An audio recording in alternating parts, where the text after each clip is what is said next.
जय हिंद दोस्त, मैं आपका दोस्त अवाजित अंतर्राष्ट्रीय प्लेयर। दोस्तों, आपको बता दें बीपीएससी टीआरई 3.0 की भर्ती में बहुत सारी चेंजिंग देखने को मिलेगा। आपने देखा है कि लगातार भर्ती प्रक्रिया का डेट भी चेंज हुआ और डेट भी आगे बढ़ाया जा रहा है, और उसका भी उद्देश्य और कारण आप जानते हैं कि पेपर दिलाना नहीं है, केवल और केवल फॉर्म भरवा के कैसे भी आचार संहिता लगवाने का ये एक रास्ता है लोग साफ करने।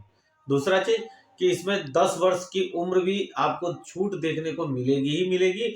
उसके लिए आप देख लीजिएगा कि 3 से 4 दिन के लिए आवेदन जरूर खुलेगा। आपको याद होगा जब बीपीएससी टीआरई 1.0 की जब भर्ती हुई थी, उसमें भी 3 दिन के लिए पोर्टल दोबारा खोला गया था जो 10 वर्ष की उम्र वाले थे, ताकि वो अपने आवेदन कर पाए। इस बार स्टेट वालों को भी, अपीयरेंस वाले जो हैं, स्टेट अपीयरेंस वाले, उनको भी चांस मिलेगा और 10 वर्ष अधिक उम्र वालों को भी चांस मिलेगा। आप देखना लगातार, क्योंकि 10 वर्ष की छूट के लिए लड़के कोर्ट गए हैं और कोर्ट का भी फैसला एकदम बच्चों के प्रति आएगा, स्पष्ट आएगा कि जो लड़के ने मेहनत किया है वो लड़कों की गलती नहीं। क्योंकि एक आयोग अगर इस नियम को अचानक ले आके लगा देता है तो ये कहीं ना कहीं प्रभावित करता है, और जो शिक्षा विभाग में कार्य करना चाहते हैं, जो शिक्षा विभाग का ट्रेनिंग कर चुके हैं, बीएड या बीपीएड की जो ट्रेनिंग किए हैं, सीटेट पास किए हैं, स्टेट पास किए हैं, या जो अपीयरेंस है कार की है और सजा शिक्षक भुगते हैं, आपने भर्तियां नहीं निकाली, उसका दोषी कौन है? आखिर कौन है उसका रियल दोषी जिन्होंने भर्तियां नहीं निकाला? विद्यार्थी तो नहीं है। जिन्होंने शिक्षा विभाग से बीएड और बीपीएड किया वो तो नहीं है। आपने बीएड और बीपीएड तो हर साल करवाए, हर साल पैसे कमाने का एक नया रास्ता आपने खोला, और प्राइवेट बीपीएड तक की यहाँ तक आपने करवाया, बीएड तक प्राइवेट करवाया, लेकिन क्या उनकी वैकेंसी देना आपका काम नहीं है? आपने नया नया नियम लगाया, सीटेट और एस्टेट पास करने के बाद भी रोजगार नहीं है, और आज अधिक उम्र करके लड़कों को बाहर करने का रास्ता आप दिखा रहे हो। लगातार लड़कों ने धरना प्रदर्शन में लाठियां खाए और आप अदर स्टेट को भर्ती दे रहे हो। बहुत तेज आप लोग हो क्या? हमारे बिहार के युवा मेहनती नहीं है? मेरे बिहार के युवा शिक्षा देने में अयोग्य हैं? बिहार के सबसे अधिक आईएएस और पीसीएस बनते हैं तो बिहार के लोग बनते हैं। आखिर वो भी तो शिक्षा इन्हीं शिक्षकों से ग्रहण करते हैं। कहां से उनको शिक्षा मिली? गरीब परिवार से अच्छे अच्छे लेवल पर गए हैं, अच्छे अच्छे आईएएस पीसीएस बने हैं, और आप आज कह रहे हैं कि बिहार में अयोग्य शिक्षक है। आपने कैसे ये काउंट किया? तब अगर अयोग्य है तो आप बिहार में चुनाव न लड़ के जाइए, अदर स्टेट से चुनाव लड़िए और वहां से जीत के दिखाइए। बीपीएससी टीआरई 3.0 भर्ती नहीं, केवल धोखा है। इसका बार बार मैंने आपका जिक्र किया है कि केवल ये आपका जो चांस है उस चांस को खत्म करने का एक प्रयास है इनका, और इसी प्रयास को हम लोग खत्म करना चाहते हैं कि जितने वर्ष तक उम्र दी जाए उतने वर्ष तक पेपर का अवसर दिया जाए, न कि चांस दिया जाए। चांस में युवाओं के करियर से केवल और केवल खिलवाड़ होता है, और अधिक उम्र के कारण लड़के बाहर होते चले जाते हैं। 2 चांस 3 चांस जब लड़कों का पूरा हो जाता है वो बाहर हो जाते हैं। तो आखिर क्यों ऐसा खिलवाड़ किया जा रहा है? क्या हमारे बिहार के लड़के सक्सेस नहीं है? हमारे बिहार के लड़कों के अंदर योग्यता नहीं है?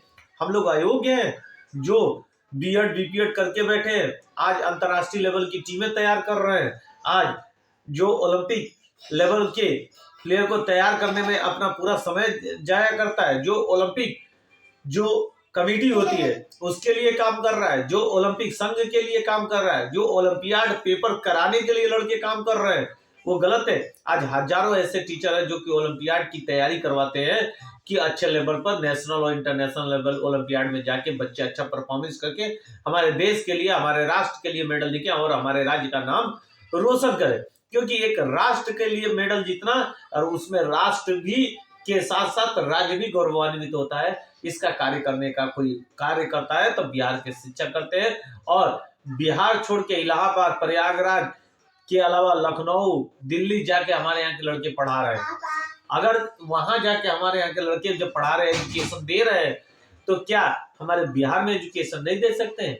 आप बिहार में बाहरी लड़कों को बुलाने का प्रयास कर रहे हैं, उनको मौका दे रहे हैं, और हमारे यहाँ जो स्टेट सीटेट बीएड बीपीएड पास है उन लड़कों को मौका नहीं मिल रहा है, और चुनाव लड़ने के लिए बिहार मिल रहा है। अगर आपको लगता है कि इतना ही योग्य बिहार के बाहर के लोग हैं तो जाइए बाहर चुनाव लड़िए और अपनी योग्यता साबित करके आप भी दिखाइए। नहीं तो बिहार में इस बार हराने का काम पूरा बिहार की एक युवा, एक शिक्षक, किसान और सैनिक करेगा, क्योंकि हर एक सैनिक के दिल में, किसान के दिल में यह है कि बिहार राज्य को हम लोग कैसे भी बढ़ोतरी दे, बिहार राज्य को आगे बढ़ाए। और बिहार राज्य को आगे बढ़ाने के लिए हमें जो भी कुछ करना पड़ेगा, जो भी अपनी मेहनत करनी पड़ेगी, वो सारी चीजें हम लोग करेंगे। लेकिन उससे पहले स्टेट 3.0 में भर्तियों की संख्या बढ़ाई जाए। 10 वर्ष से अधिक, जो 10 वर्ष की उम्र की छूट है, वो उम्र की छूट दिया जाए। जो अपीयरेंस 2024 स्टेट वाले हैं, उनको भी मौका दिया जाए। नहीं तो ये केवल धांधली होगा और युवाओं के कैरियर के साथ खिलवाड़ होगा, उनके चांस को खत्म करने का भी एक रास्ता आप लोग ने बना रखा है।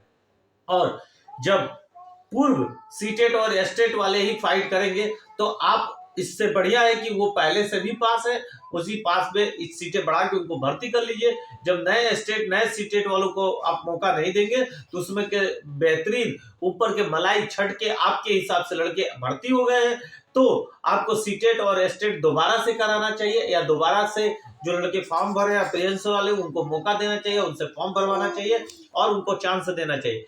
क्योंकि इसमें नए युवा भी कहीं ना कहीं शामिल होंगे, नए युवाओं को अवसर मिलेगा, नए युवा आगे आएंगे और बिहार राज्य को अच्छा सा अच्छा कौशल देके उनको वृद्धि करने का काम करेंगे, विकास कराएंगे और नए युवा, नए शिक्षकों को नया शिक्षक बन के एक नया शिक्षा का उद्देश्य पैदा करेंगे, नए विद्यार्थियों को पैदा करेंगे और बिहार राज्य को डेवलप करने का काम बिहार में स्टार्टिंग से ही रहा है और अभी भी पुनः स्टार्ट होगा। और पूरे बिहार राज्य को एक डेवलप सिटी, डेवलप राज्य बनाने का पूरा काम हम शिक्षकों के हाथ में रहेगा। और हर शिक्षकों से निवेदन है कि पूरे चुनाव में जितनी रैलियां हो रही है, हर रैलियों में अपनी मांग करिए, अपनी मांग की लड़ाई करिए, अपने हक की लड़ाई करिए। जब तक आप अपनी मांग और हक की लड़ाई नहीं करेंगे, तब तक आपको जीत नहीं मिलने वाली। ये लोग एक बैनर तले लीजिए और रोडों पे गली गली घूम के प्रचार करिए कि वोट उसी को जो रोजगार दे, जो इसकी जांच कराए। क्योंकि बिहार की सबसे बड़ी भर्ती जो घपले में फंसी है, वो शिक्षक भर्ती है। और पूरे इंडिया में सबसे बड़ी अगर घपलेबाजी हुई है, तो शिक्षक घपलेबाजी हुई है और इसकी जांच सबसे पहले होनी चाहिए थी और केंद्र सरकार को इस पर जांच बैठानी चाहिए थी।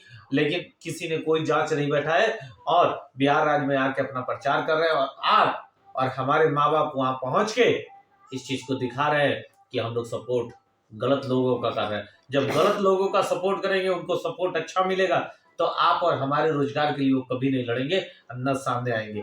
तो वीडियो अधिक से अधिक शेयर करिए कि हर एक भाई बंधु, हर एक माँ बाप के पास पहुंचे कि वो सही लड़ाई लड़ सके और हम लोग की जीत दिलाने में अपनी भी एक अहम भूमिका अदा कर सके। जय हिंद, जय भारत।